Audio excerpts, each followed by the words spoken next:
That's true. But then we ended up at the Germans casino on the Castle Road, um, which is fine, but it was sort of after the coach journey back, and then just shattered, aren't you? So yeah.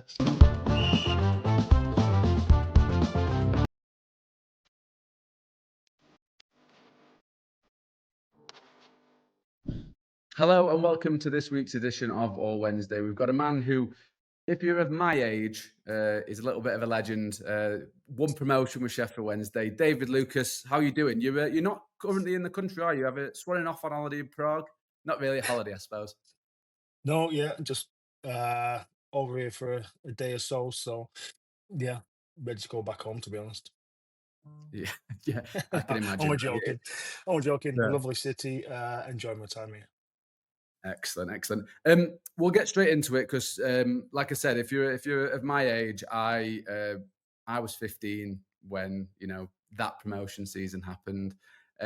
What are your sort of fondest memories of that? Obviously, Cardiff was amazing. I know there was games in the build up to that, especially as players, I've spoken to Bully about it and stuff that you guys remember particularly fondly. Are they the same ones for you, or is there anything about that running that sort of sticks out for you? I think as a general, the overriding feeling is just of the team, team bond and team ethic we had, camaraderie all the way through the season. It started off from pre-season, obviously, because it was big changes. A lot of guys left. Good players as well. You thinking of Quinney, Delgiri, Lee Bromby, the obvious ones who went over to Sheffield United. Uh, Good players who could have easily done a job for the team the next season, but I think Chris and Colin, the chairman, decided they need to freshen things up. So it was a brave thing to do, bring in, I think it was 10 new players in at the end. So getting us all to gel, which unluckily for Colin and Chris, we seem to do, you know, more and more as the season went on. Uh, Obviously, the change was made to bring in Paul Sturrock, but I'm pretty convinced that we'd have got there anyway under Chris and Colin. But you know, that's not to underestimate the job that Paul and his staff did. Yeah. I mean, you really like Sheffield Wednesday because you can't be many people who signed for Wednesday 3 times in the space of about 18 months or whatever it was. What was it about the club that sort of resonated with you so much? Think it was just, obviously the club and the city and everything about Sheffield, but also just my own situation at Preston. I've been at Preston since leaving school. It was just time for me to move on from Preston. I wasn't playing there. It was I just needed a fresh start, and to go on, got the chance to go on loan was great for I think it was a month at first. Went back to Preston and came back again in the same season to finish off. I think you could, in those days, I think you could only do sort of 90 days or something like that. It was funny. Yeah.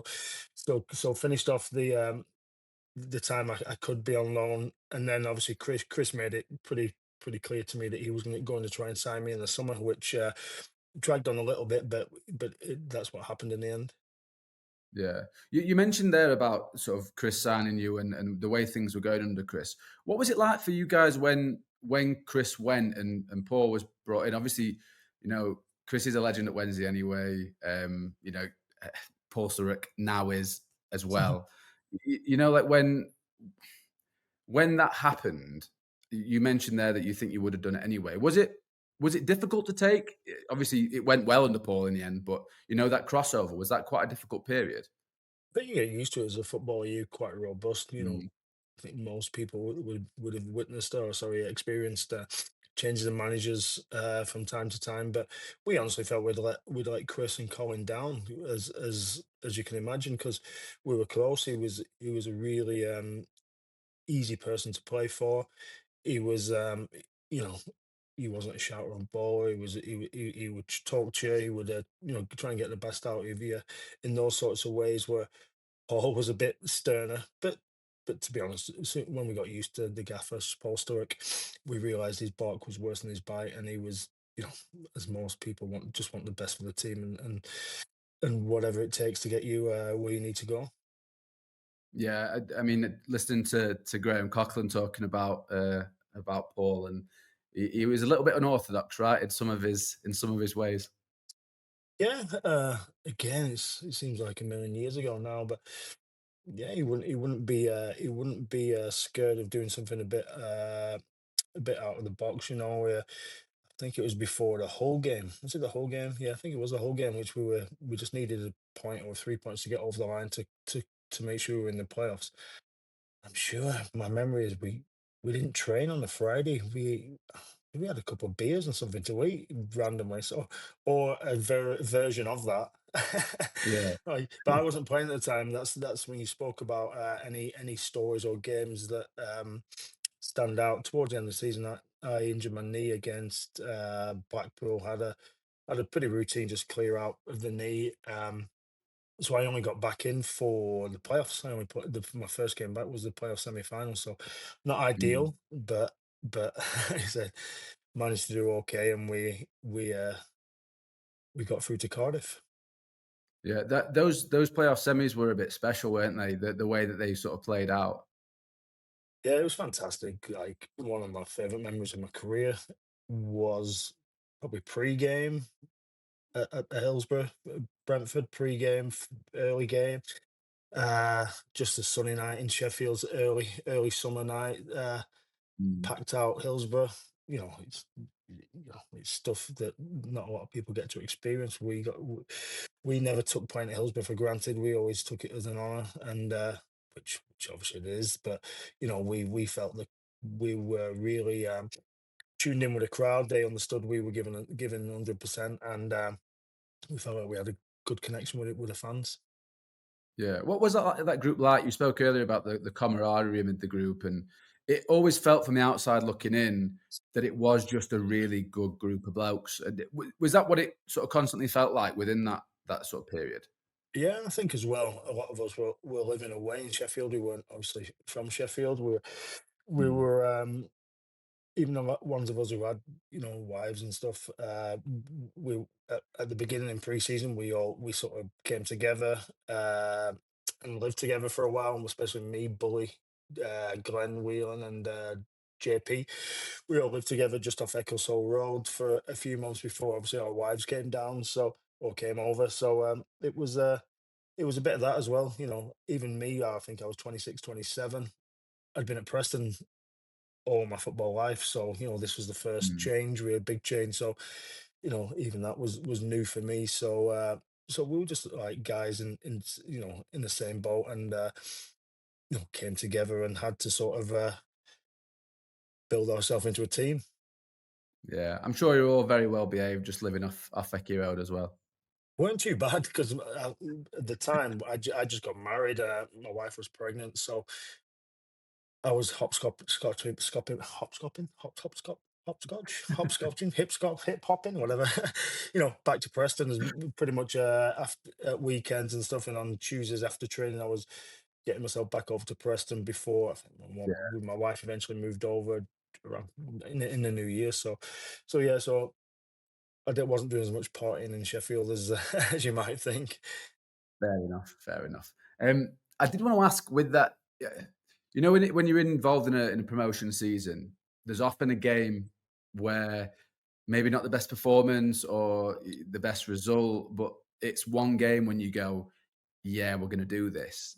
Was there a point in that season, that 2005 one, where you and the lads just thought, yeah, we've got this?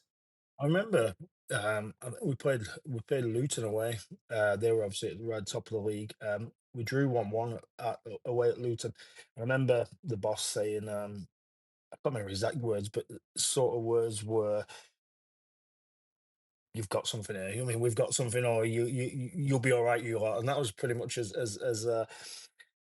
over the top as Paul got. Like, he wasn't one for. But I think he used to say, "You'll know when you're doing all right because I just won't speak to you."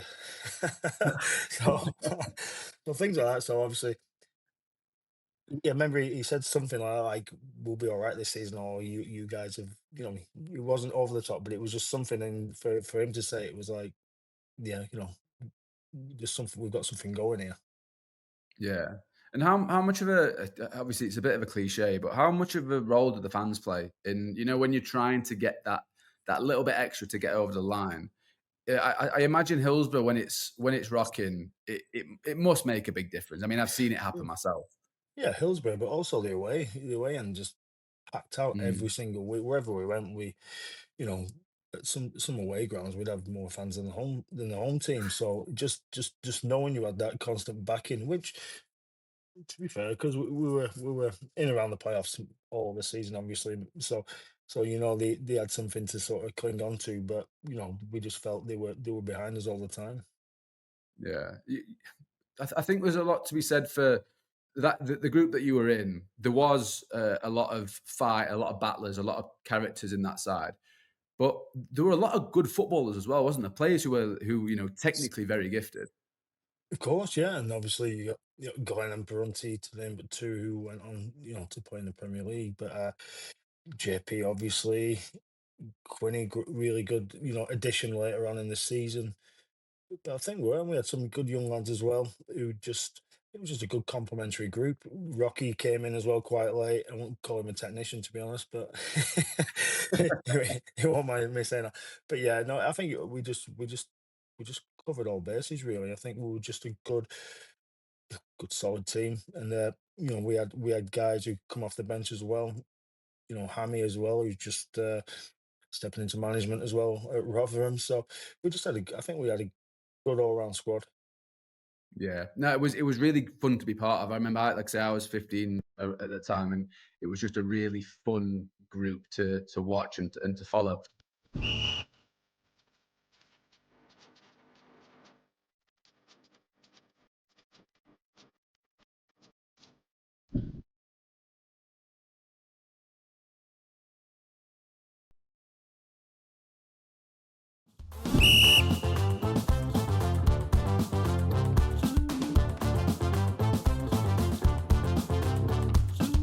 Hello, welcome back to part two of this week's All Wednesday. We've got the great David Lucas with us. Dave, we want to chat about that we've got to talk about that game in Cardiff. Obviously, we've spoken around it, we've spoken about the build up, but one of my core Wednesday memories is being in that. I don't know if it was a square or a street in Cardiff, and it was just rammed with Wednesday fans, just completely and utterly packed. What was it like for you guys going out at Cardiff to do your warm up, arriving in the city, seeing as many Wednesdayites as made the trip? It must have been a bit mind blowing. It was. I played there for Preston in the playoff final, 2001, so 4 years earlier. And obviously, so I'd witnessed the bus ride in from the hotel through the streets of Cardiff into the stadium, and it's different to Wembley because I've done that as well. Well, Wembley might be slightly different now, but it used to be really you just empty streets, like a back road into the stadium, so you didn't really get to witness the fans. It might be different now, but Cardiff is fantastic for that. You see the fans early, you go through them, and Mm. then obviously you see the numbers. So it's brilliant. If that can't inspire you, then nothing will. So it was, like I said, I was lucky enough to experience it twice. Once with Preston, once with Chef Wednesday. So yeah, again, it's just stuff you wish you could bottle up and be able to revisit, whenever you could. So it's yeah, I think it just added to everything. And when you got to the stadium was unbelievable. And it was literally three quarters Wednesday, and the rest were Hartlepool. So yeah, God, imagine if we hadn't done it. Imagine that. I remember on the way home, our coach broke down, and we ended up sat in like a little pub on the side of the road, maybe like an hour. Wasn't far out of Cardiff, and I remember sitting there, and there was a group of Hartlepool fans sat over in the hotel to our right, and I just remember thinking, if we'd lost this game and this coach had broke down, it'd just been the worst day.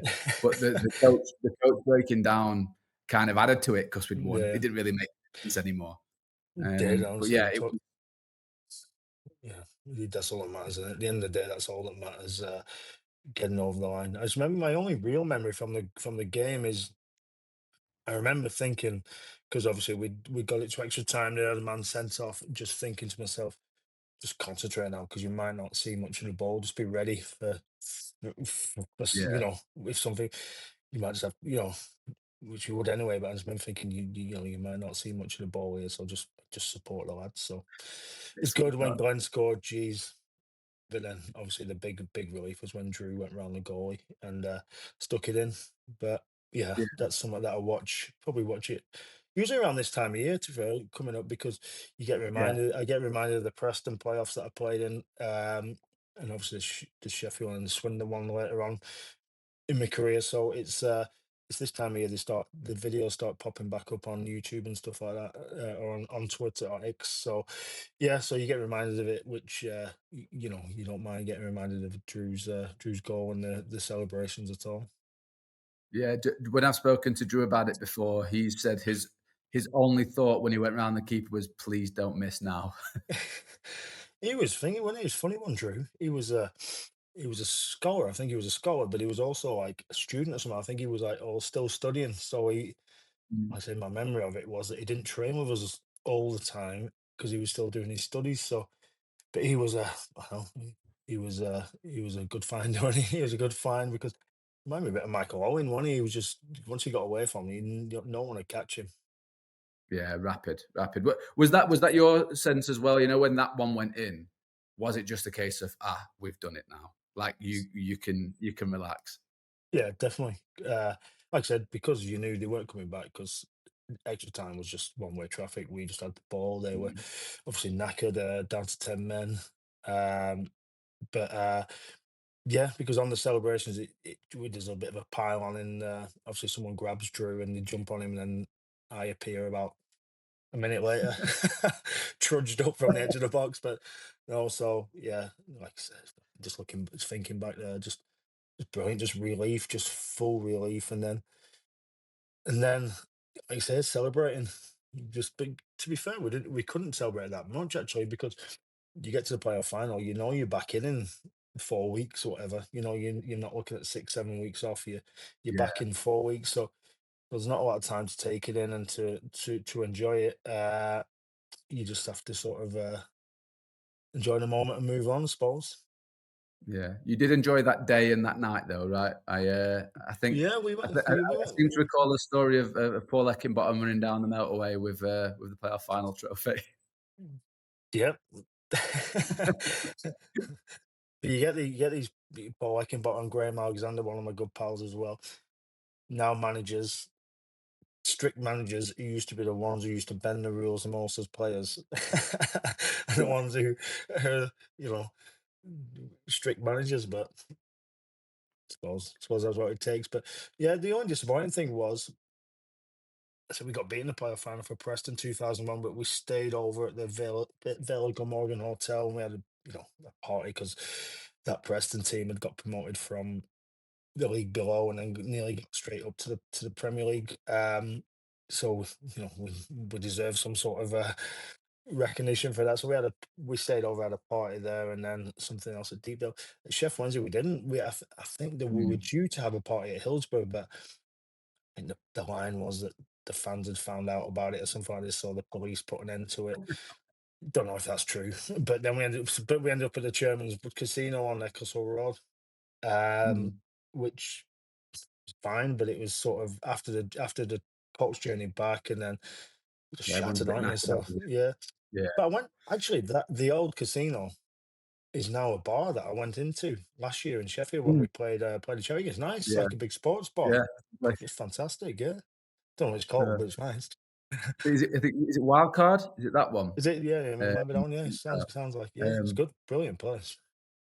I wanted to ask about Steve McLean, specifically, and maybe it's a nostalgia thing for me, but I was never in any doubt. You know when he gets that penalty at Cardiff, Yeah, now. um, What I do you mean at the time? like in general, I think I was definitely there was doubts then at the time because everyone was nervous. But like other than possibly Michael Smith now, I don't think there's been a penalty taker that I've been more confident in a Wednesday shirt. Was that how it Okay. felt for you guys as well? Um, I presume so. Yeah, I think. we knew he was a good player, Stevie, really good player, good finisher. So the only thing was he'd been injured, hadn't he? He'd been injured. He had Yeah, a yeah, wasn't a broken leg, but it was some sort of stress fracture or something, was it? I think. yeah. I Because he think so. It wasn't was meant his, to be back, and then Sturrock chucked him on the bench, I think. yeah, which is was what the gaffer would do, and the gaffer knows what football chucks up these things where someone who's not meant to be there scores the really important goal at an important time. But yeah, Stevie was a good player, good finisher. Um, so was I confident? I can't remember. I think just fingers crossed, everything crossed, weren't it? I think he hit it down. Did he hit it down the middle? I think he did. Did he? Can't Yeah, I remember. think so. I think 'Cause so. Like I said, But I've watched Drew's goal loads of times. I don't think I've watched the penalty that much. But yeah, yeah, I'm yeah, still would not have been sure it was a penalty, if I'm honest, all these no, years no, down the no line. chance. I don't think it was. I don't think. But was it Stevie who got it? I can't remember who. I remember it was was it the Greek goalkeeper that It, was in oh, net? it was Konstantopoulos in there, but it was the That lad. was it. Yeah, What was the lad's name? I can't remember the lad's name. He got pulled. He sort of half dragged him back, but I think it was mm, Stevie who made the most of it. And Carl Boyson, I'll never forget his name, the referee. But no, I think I'd be fuming if it'd been given against us, but yeah, it but wasn't. Who cares? it's Uh, football, isn't it? But also, sort of speaking at that period, I want to ask about Lee Bullen. Obviously, Bully, he was captain of Wednesday, and he stuck around for a little while afterwards. He sort of had his little venture back into Scotland, but he's basically a Sheffield local now. What Yeah, was it like playing with Bully as skipper? Because it always felt like Bully just really got it, and I think that yeah. showed with the work that he continued to do at Wednesday for so long afterwards. Definitely. Well, like I mentioned earlier, me, Bully, Glenn, and JP were really close because like I said, we were the ones who had moved down and were on our own, so we bonded together. But Bully wasn't the captain at first, was he? It was Chris Marsden who was No, the captain. yeah, So after Mazza retired, Bully obviously grabbed hold of it and really drove us forward. I think Bully was he was just. What's that? It was more of a bit like Coco, really. Graham Cochran was like, "Do as I do, not what I say." Really, just just proper professional. Just a geezer. You know what I mean? Just a man. Just a man. mm, You know, know to me. Know what you're meant to do. Behave properly. It's the right time to have fun. It's the right time to work your balls off. So I think we just knew where the line was, and that came down from the gaffer yeah. as well. The gaffer liked to laugh and a joke, but he said we knew the reason we were all there.